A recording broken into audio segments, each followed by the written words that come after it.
पतंजल गौतम जिननुत भारत जननीय तनुजाते, जय भारत जननीय तनुजाते, जय हे कर्नाटक माते।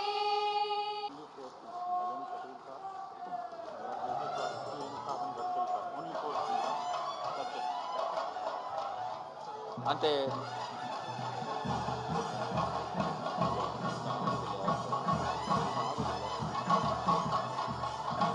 so during the Bharat Shetty to felicitate our Chief Minister of Karnataka, Honorable Shri Basavaraja Bommai sir. ಹಾಗೆ ವೇದಿಕೆಯಲ್ಲಿರುವ ಗಣ್ಯ ಮಹನೀಯರು ಈಗ ಪ್ರಧಾನ ಅತಿಥಿಗಳನ್ನು ಸ್ವಾಗತಿಸುವ ಕಾರ್ಯಕ್ರಮ ನೆರವೇರ್ತಾ ಇದೆ.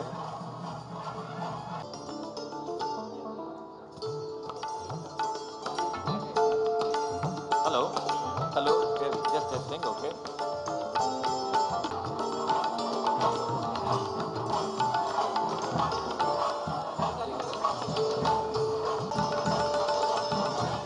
ಆದ್ಮೇಲೆ ಈಗ ನಮ್ಮ ಈ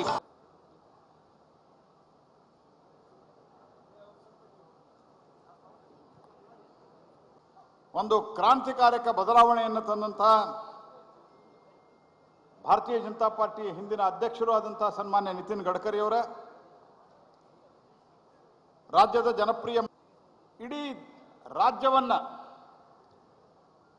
ಸತತವಾಗಿ ಸುತ್ತುತ್ತಾ ಇರುವಂತಹ ಮತ್ತು ಪಕ್ಷದ ಸಂಘಟನೆಯನ್ನ ಮಾಡ್ತಾ ಇರುವಂತಹ ನನ್ನ ಆತ್ಮೀಯ ಎಲ್ಲ ಆತ್ಮೀಯ ಶಾಸಕ ಮಿತ್ರರೇ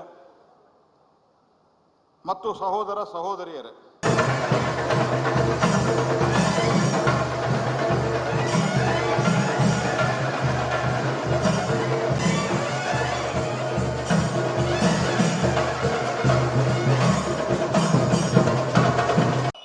हमारे शिव मुरली स्वामी जी, इन्होंने भी मुझे 6 लेनिंग ऑफ होस्कोली कोलार रोड के बारे में कहा, उसको मैं मंजूर कर रहा हूं। उसका डीपीआर बनाने के आदेश दिए हैं और 3-4 महीने में इस कार्य का शुभारंभ होगा।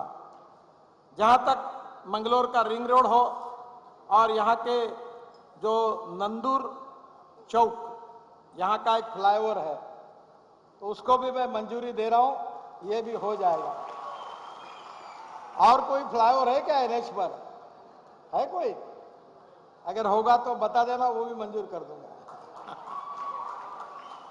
मुझे बहुत खुशी है कि नलिन जी है, राघवेंद्र जी है, स्वामी जी है, ये सब लगातार आपके समस्याओं के लिए मेरे पास लगातार फॉलोअप करते हैं और मैं भी बहुत पॉजिटिव रूप से उसको काम करने की कोशिश करता हूं।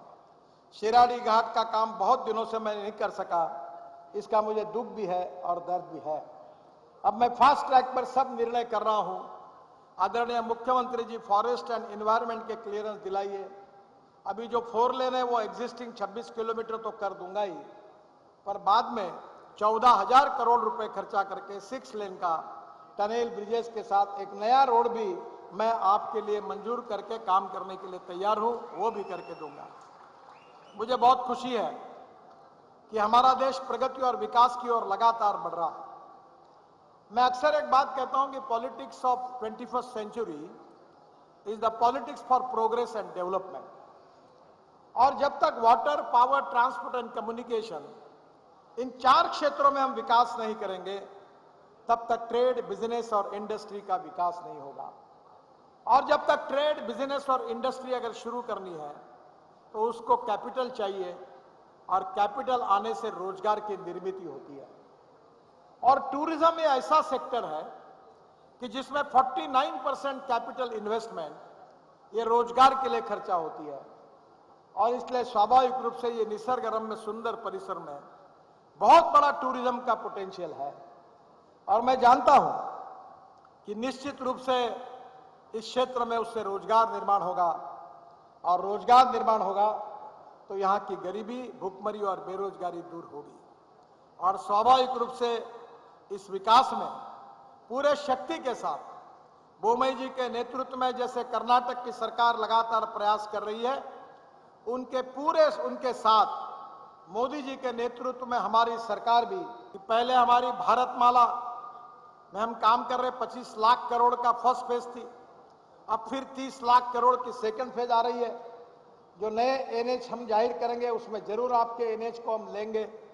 पर अब भारतमाला के साथ सागरमाला थी, सागरमाला में 16 लाख करोड़ के काम हमने तय किए थे, जिसमें 8 लाख करोड़ रुपए के काम पूरे हुए हैं।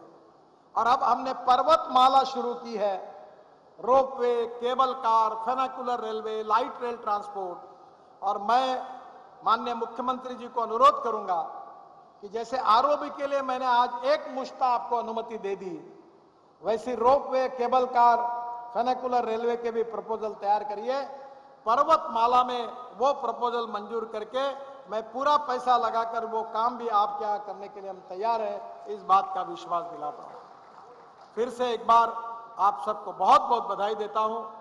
मुझे बड़ा इस बात का दुख है कि आपको काफी देर रुकना पड़ा, पर निश्चित रूप से इन तीनों सांसद यहाँ उपस्थित है।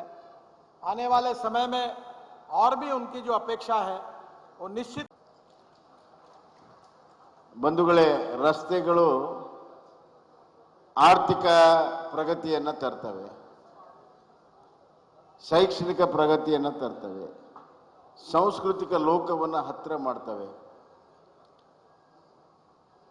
ನಮ್ಮ ನಿತಿನ್ ಗಡ್ಕರಿ ಅವರ ದೂರದೃಷ್ಟಿಯಲ್ಲಿ ಕೇವಲ ಆರ್ಥಿಕ ಪ್ರಗತಿ ಅಲ್ಲ, ಅವುಗಳ ಮುಖಾಂತರ ಒಂದು ಹೊಸ ಚಿಂತನೆ ಏನಿದೆ ಅಂತಂದರೆ ರಸ್ತೆಗಳ ಬಳಿ ಇರುವಂಥ ಜಲಶಕ್ತಿಯನ್ನು ವೃದ್ಧಿ ಮಾಡುವಂಥದ್ದನ್ನು, ಅದನ್ನು ಹಿಡಿದಿಟ್ಟುಕೊಳ್ಳುವಂಥದ್ದನ್ನು, ರೈತರಿಗೆ ಸಹಾಯ ಮಾಡುವಂಥ ವಿನೂತನವಾಗಿರುವಂಥ ಯೋಜನೆಯನ್ನು ನರೇಂದ್ರ ಮೋದಿಯವರು ಮಾಡಿದ್ದಾರೆ. ಮಹಾರಾಷ್ಟ್ರದಲ್ಲಿ ಈಗಾಗಲೇ ಅದು ಅನುಕರಣೆ ಆಗ್ತಾ ಇದೆ. ನಾನು ಹೇಳಿದ್ದೇನೆ ಅವರಿಗೆ, ಆದಷ್ಟು ಬೇಗನೆ ಕರ್ನಾಟಕದಲ್ಲೂ ಕೂಡ ಒಂದು ಜಿಯೋವನ್ನು ಮಾಡಿ, ಗೌರ್ಮೆಂಟ್ ಆರ್ಡರ್ನ ಮಾಡಿ ಇಲ್ಲಿಯೂ ಕೂಡ ಅನುಷ್ಠಾನವನ್ನು ಮಾಡ್ತೇವೆ ಅನ್ನುವಂಥ ಮಾತನ್ನು ಹೇಳಿದ್ದೇನೆ. ಆ ಸಂದರ್ಭದಲ್ಲಿ ಈಗೇನು ನಿಮ್ಮ ನ್ಯಾಷನಲ್ ಹೈವೇ ಇದ್ದಾವೆ ಮತ್ತು ಹೊಸದು ಆಗ್ತಾ ಇದ್ದಾವೆ, ಅದರ ಅಕ್ಕಪಕ್ಕ ಇರುವಂಥ ಜಲಶಕ್ತಿಯನ್ನು, ಅದು ನದಿ ಇರ್ಬೋದು, ಹಳ್ಳ ಇರ್ಬೋದು, ಕೆರೆ ಇರ್ಬೋದು, ಅವುಗಳನ್ನು ಬಳಕೆ ಮಾಡಿ ಅವುಗಳನ್ನು ಹಿಡಿದಿಟ್ಟು ರೈತರಿಗೆ ಅನುಕೂಲ ಮಾಡುವಂಥ ವಿಶೇಷವಾಗಿರುವಂಥ ಕಾರ್ಯಕ್ರಮವನ್ನು ನಾನು ಮಾಡ್ತಾ ಇದ್ದೇನೆ.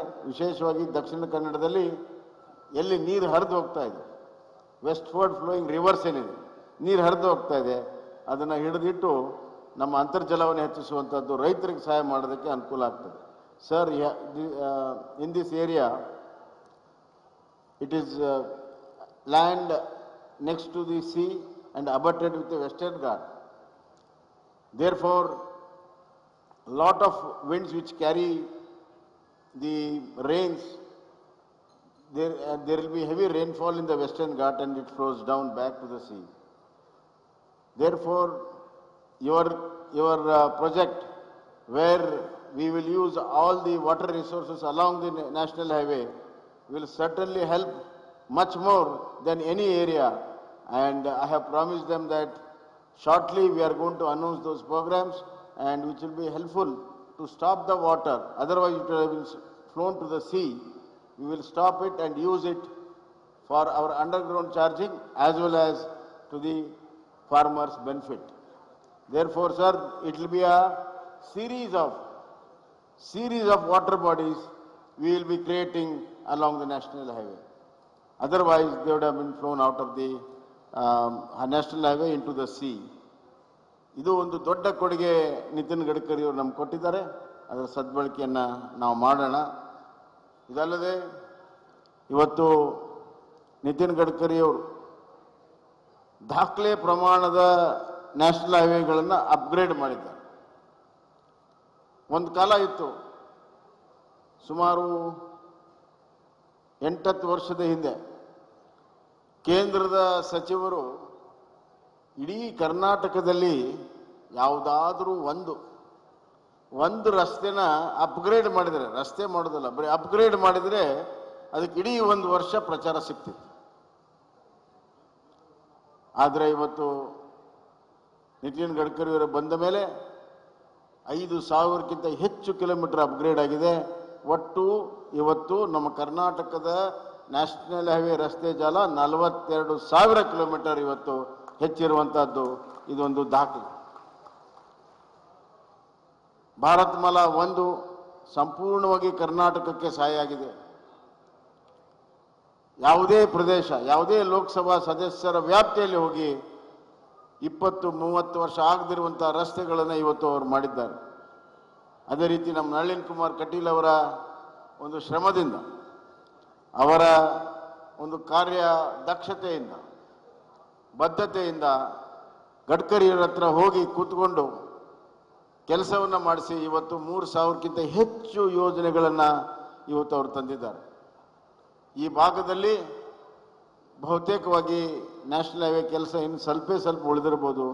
ಅವುಗಳನ್ನು ಕೂಡ ಈಗಾಗಲೇ ಪ್ರಸ್ತಾವನೆಯನ್ನು ನಳಿನ್ ಕುಮಾರ್ ಅವರು ಕಳಿಸಿದ್ದಾರೆ. ಅವು ಕೂಡ ಆಗ್ತದೆ ಅನ್ನುವಂಥ ಮಾತನ್ನು ನಾನು ಹೇಳಕ್ಕೆ ಇಚ್ಛೆಪಡ್ತೇನೆ.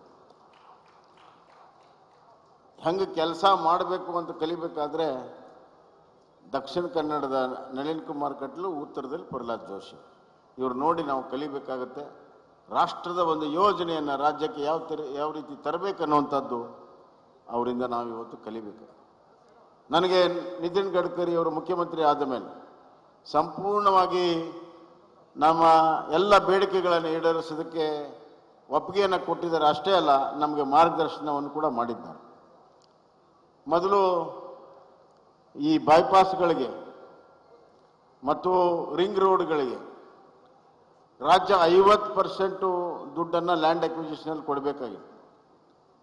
ನಾನು ಅಲ್ಲಿ ಹೋದಾಗ ಹೊಸ ಯೋಜನೆಯನ್ನು ಅವ್ರು ಹೇಳಿದರು, ನೀವು 50% ಕೊಡಬೇಡಿ, 25% ಕೊಡಿ, ಆದರೆ GSTಯಲ್ಲಿ ನೀವು ಕನ್ಸೆಷನನ್ನು ಕೊಡಿ ಮತ್ತು ಅಗ್ರಿಗೇಟರ್ಸಲ್ಲಿ ನಿಮ್ಮ ರಾಯಲ್ಟಿಯನ್ನು ಬಿಡಿ. ಈ ರೀತಿ ಬರುವಂಥ GSTಯಲ್ಲಿ ನಾವು ಕನ್ಸೆಷನನ್ನು ಕೊಟ್ಟು ಬರುವಂಥ ರಾಯಲ್ಟಿಯಲ್ಲಿ ಬಿಟ್ಟು 25% ಮಾತ್ರ ಕೊಟ್ಟರೆ ಅದನ್ನು ಸಂಪೂರ್ಣವಾಗಿ ಬೈಪಾಸು ಮತ್ತು ರಿಂಗ್ ರೋಡನ್ನು ಮಾಡಿಕೊಡ್ತೀವಿ ಅಂತ ಹೇಳಿದ್ದಾರೆ. ನಾನು ನಮ್ಮ ರಾಜ್ಯದ ಪರವಾಗಿ ಒಂದು MOUವನ್ನು ಸೈನ್ ಮಾಡ್ತಾ ಇದ್ದೇನೆ ಗೌರ್ಮೆಂಟ್ ಆಫ್ ಇಂಡಿಯಾ ಜೊತೆಗೆ. ಈ ಕಂಡೀಷನನ್ನು ಒಪ್ಪಿಕೊಂಡು ಮಾಡ್ತೇವೆ. ಬಹುತೇಕವಾಗಿ ಇನ್ನು 2 ವರ್ಷದಲ್ಲಿ ಪ್ರಮುಖ ನಗರಗಳ ಬೈಪಾಸ್ ಅದು ಸಂಪೂರ್ಣವಾಗಿ ಆಗ್ತದೆ ಅನ್ನುವಂಥ ಮಾತನ್ನು ಹೇಳಕ್ಕೆ ಇಚ್ಛೆ ಪಡ್ತೇನೆ. ಅದರಲ್ಲಿ ಮಂಗಳೂರಿನ ಬೈಪಾಸ್ ಇದೆ, ಅದು ಕೂಡ ಅದೇ ಕಂಡೀಷನ್ ಮೇಲೆ ನಾವು ಒಪ್ಪಿ ಆ ಕೆಲಸವನ್ನು ನಾವು ಮಾಡಿಸ್ತೇವೆ ಅನ್ನುವಂಥ ಮಾತನ್ನು ಹೇಳಕ್ಕೆ ಇಚ್ಛೆ ಪಡ್ತೇವೆ. ಅದೇ ರೀತಿ ಬೆಂಗಳೂರಿನ ಸ್ಯಾಟಲೈಟ್ ಟೌನ್ ರಿಂಗ್ ರೋಡ್ ಯೋಜನೆಯನ್ನು ಪೂರ್ಣ ಮಾಡ್ತಾ ಇದ್ದೇವೆ. ಮೈಸೂರು ಬೆಂಗಳೂರು ರಸ್ತೆಗಳನ್ನು ಪೂರ್ಣ ಮಾಡ್ತಾ ಇದ್ದೇವೆ. ಹೀಗೆ ಹಲವಾರು ಯೋಜನೆಗಳನ್ನು ಇವತ್ತು ನಾವು ಪೂರ್ಣ ಮಾಡ್ತಾ ಇದ್ದೇವೆ.